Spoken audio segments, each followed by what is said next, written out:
आदरणीय जजेज, supreme court के आदरणीय जजेज श्रीमान केसरीनाथ जी और सभी उपस्थित महानुभाव,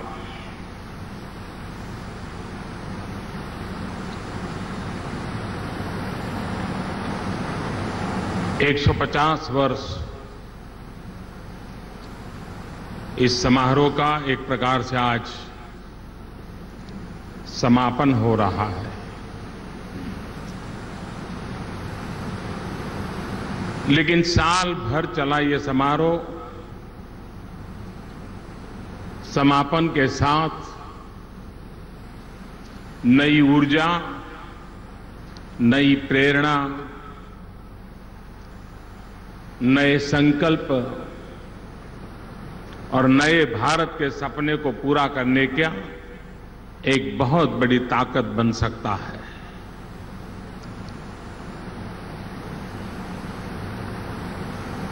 भारत का जो न्याय विश्व है,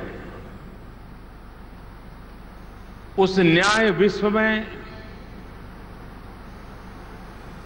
इलाहाबाद 150 साल पुरानी ये कोर्ट, मैं समझता हूं कि भारत के न्याय विश्व का ये तीर्थ क्षेत्र है और उस तीर्थ क्षेत्र में इस महत्वपूर्ण पड़ाव पर आप सबके बीच आकर के आपको सुनने का, समझने का अवसर मिला, कुछ बात मुझे बताने का मौका मिला, मैं इसे अपना गौरव मानता हूं। चीफ जस्टिस साहब अभी दिल की बात बता रहे थे और मैं मन से सुन रहा था।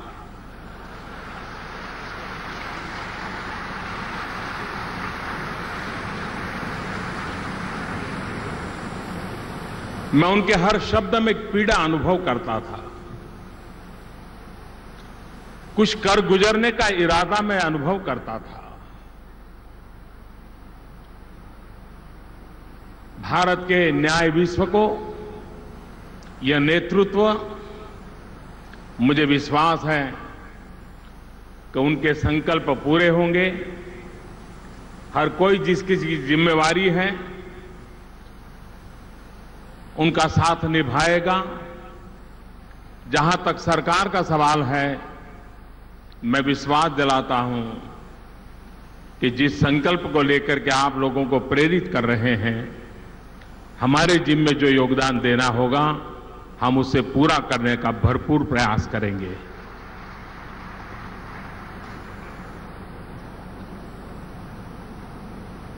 जब इलाहाबाद कोर्ट के 150 साल हुए, 100 साल हुए थे, शताब्दी का अवसर था, तब तो उस समय के भारत के राष्ट्रपति डॉक्टर राधाकृष्णन जी यहां आए थे और उन्होंने जो वक्तव्य दिया था, उसका एक पैराग्राफ मैं समझता हूं, मैं पढ़ना चाहूंगा कि 100 साल पहले, 100 साल जब पूरे हुए, 50 साल पहले जो बात कही गई थी, उसका पुनर्स्मरण कितना आवश्यक है।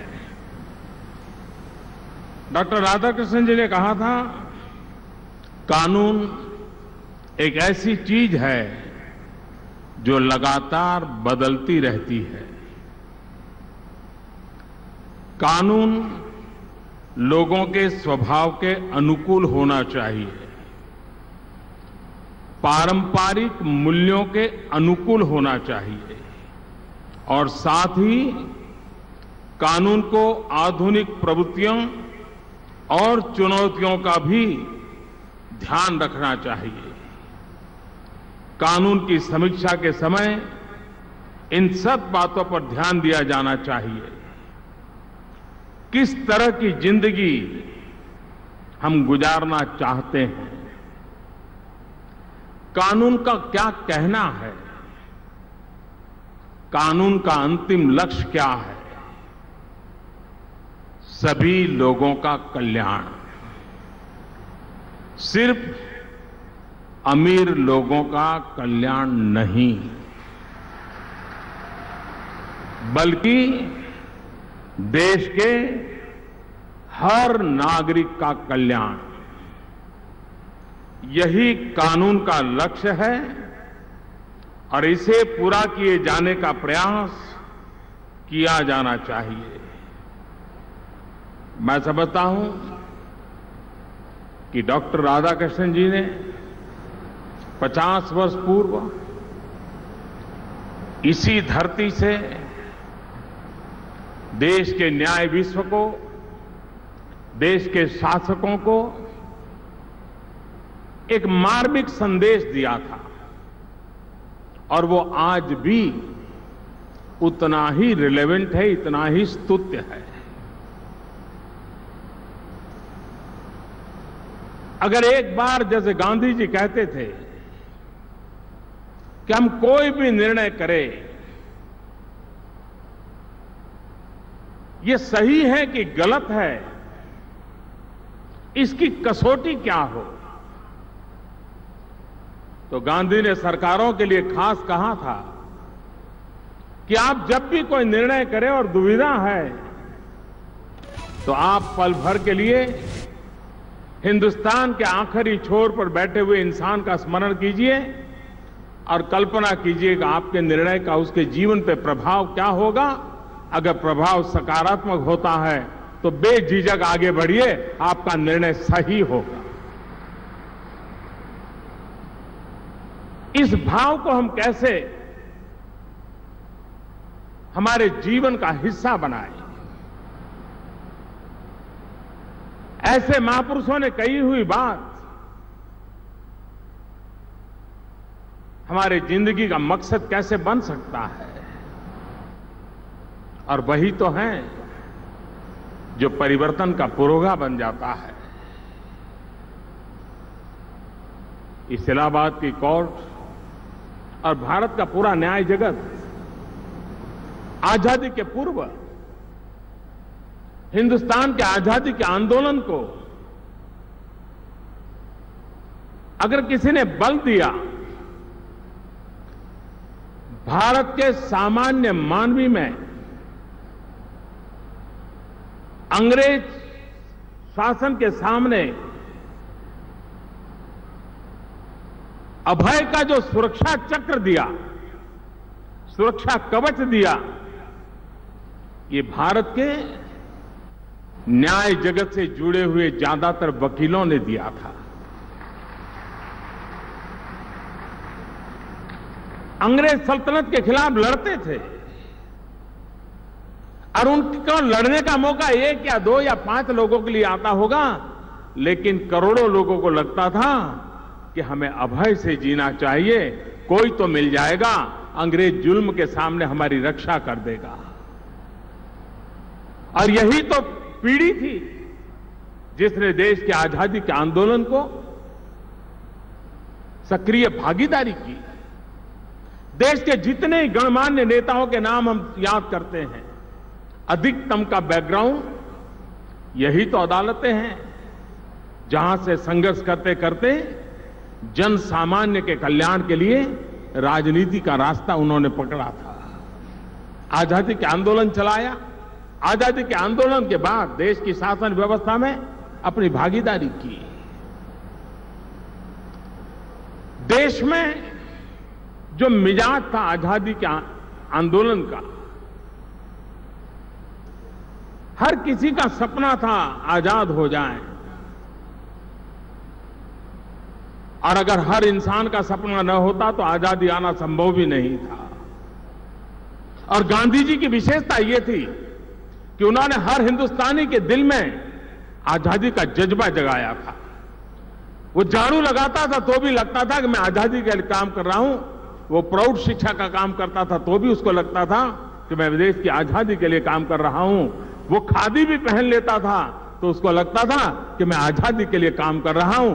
उन्होंने देश के कोटि कोटि जनों के दिलों में आजादी का जज्बा उस व्यक्ति की क्षमता के अनुसार उसको ढाल दिया था। मैं ऐसे जगह पे खड़ा हूं आज जिस इलाहाबाद ने इस आंदोलन को बहुत बड़ी ताकत दी थी।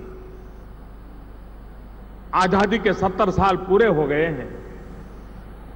2022 में आजादी के 75 साल होंगे।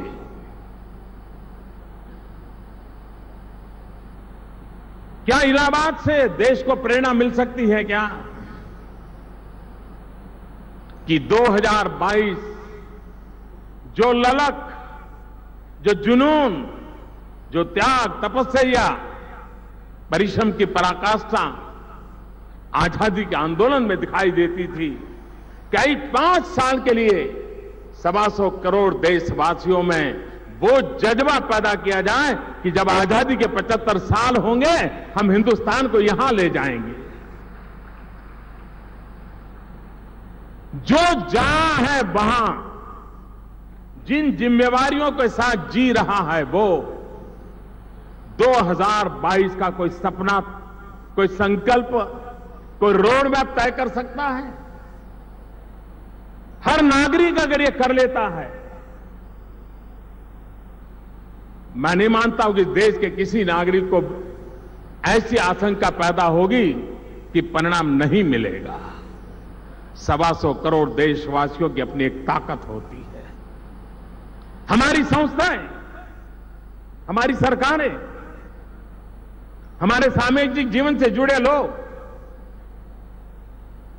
और आज जब 150 वर्ष की समापन समारोह में हम बैठे हैं, तब एक नया संकल्प लेकर के जा सकते हैं कि 2022 तक हम जिस क्षेत्र में हैं, उस क्षेत्र में जो डॉक्टर राधाकृष्णन जी ने कहा था वो, जो महात्मा गांधी ने कहा था वो, उन मूल्य आधारों पर हम देश के लिए कुछ कर सकते हैं क्या?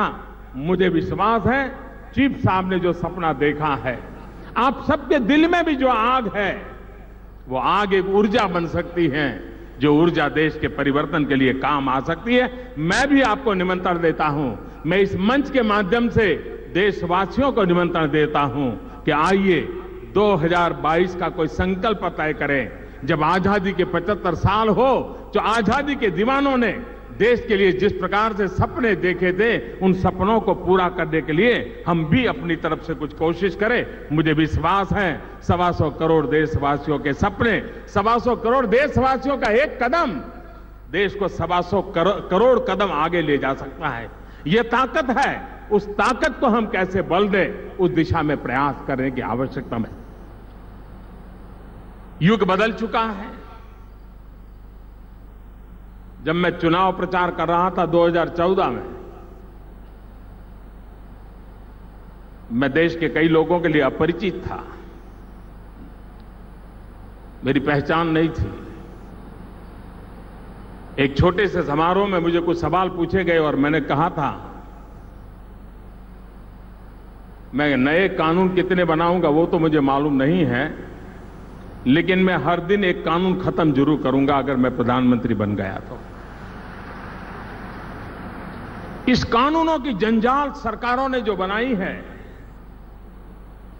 इस कानूनों का बोझ सामान्य मानवी पर, कोर्टों पर जो लादा गया है, जैसे चीफ साहब कह रहे हैं कि उसमें से कैसे बाहर निकाला जाए, सरकार भी कहती है कि इस बोझ को कम कैसे किया जाए। और आज मुझे खुशी है कि अभी 5 साल पूरे नहीं हुए हैं, अब तक करीब करीब 1200 कानून हम खत्म कर चुके हैं, प्रतिदिन 1 से ज्यादा कर चुके हैं। ये जितना सरलीकरण हम कर पाएंगे, जितना बोझ कम कर पाएंगे, न्याय व्यवस्था को ताकत मिलेगी और इस काम को करना चाहिए। बदले हुए युग में टेक्नोलॉजी का बहुत बड़ा रोल है। चीफ साहब अभी कह रहे थे कि कोई डॉक्यूमेंट की जरूरत नहीं, फाइल अपने आप चली जाएगी, फ्रिक्शन ऑफ सेकंड में चली जाएगी। भारत सरकार ने भी डिजिटल इंडिया के माध्यम से भारत की न्याय व्यवस्था को आधुनिक टेक्नोलॉजी से, आईसीटी से, इंफॉर्मेशन कम्युनिकेशन टेक्नोलॉजी से कितना मजबूत बनाया जाए, कितना सरल बनाया जाए। और पहले कोई जमाना था जो आज जजेस के रूप में बैठे हैं, वे जब वकालत करते होंगे, उन्होंने एक एक केस की बारीकियों को लेकर के घंटों तक किताबों को उलटना पड़ता था। आज के वकील को वो मेहनत नहीं करनी पड़ती है। वो गूगल गुरु को पूछ लेता है, गूगल गुरु तुरंत बता देता है 1989 में ये केस था, ये मैटर था, ये जजमेंट था। इतनी सरलता आई है टेक्नोलॉजी से। पूरे वकील बिरादरी के पास इतनी बड़ी ताकत आई है कि क्वालिटी ऑफ बहस, अत्याधुनिक इंफॉर्मेशन के साथ तर्क, ये हमारा बार अपने आप को टेक्नोलॉजी की मदद से सज्ज कर सकता है। और जब कोर्ट के अंदर ये क्वालिटेटिव चेंज आएगा, शार्पनेस आएगी। डेट लेने के लिए तो शार्पनेस की जरूरत नहीं होती है, लेकिन मसले सुलझाने के लिए शार्पनेस की जरूरत होती है। और मुझे विश्वास है कि जजेस के सामने शार्पनेस के साथ बहस होगी तो उनको दूध का दूध, पानी का पानी कर करके उसमें से सत्य खोजने में देर नहीं लगेगी। हमारी न्याय प्रक्रिया को गति अपने आप आना शुरू हो जाएगा। हम हर स्तर पर टेक्नोलॉजी का उपयोग कैसे करें? आज हम डेट जब देते हैं, आएंगे, 2 मिनट लेंगे, बात करेंगे, अच्छा फलानी तारीख, डिगनी तारीख, ये सारी मोबाइल फोन पर एसएमएस से डेट देने की परंपरा क्यों न खड़ी की जाए? आज एक अफसर कहीं नौकरी करता है, उसके जमाने में केस हुआ है, उसकी ट्रांसफर हो गई है, लेकिन अगर उसके जमाने का केस निकलता है तो उसको नौकरी छोड़ करके, अपना इलाका छोड़ करके कोर्ट में जाकर के खड़ा रहना पड़ता है। क्यों न वीडियो कॉन्फ्रेंस से ऐसे लोगों की सुविधा हम खड़ी करें ताकि कम समय में जो चीज पूछनी है पूछ ली जाए, ताकि उस अफसरों का समय भी शासन के काम में लग सके। ये सारी चीजें, जेल से कैदियों को अदालत में लाना, सुरक्षा का इतना खर्चा होता है और उस मार्ग में क्या क्या नहीं होता है सब जानते हैं। अब योगी जी आए हैं तो शायद वो बंद होगा।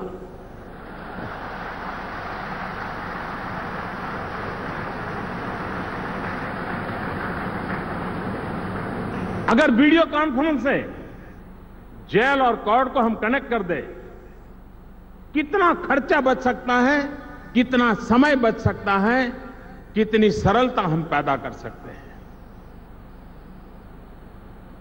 भारत सरकार का प्रयास है कि हमारी न्याय व्यवस्था को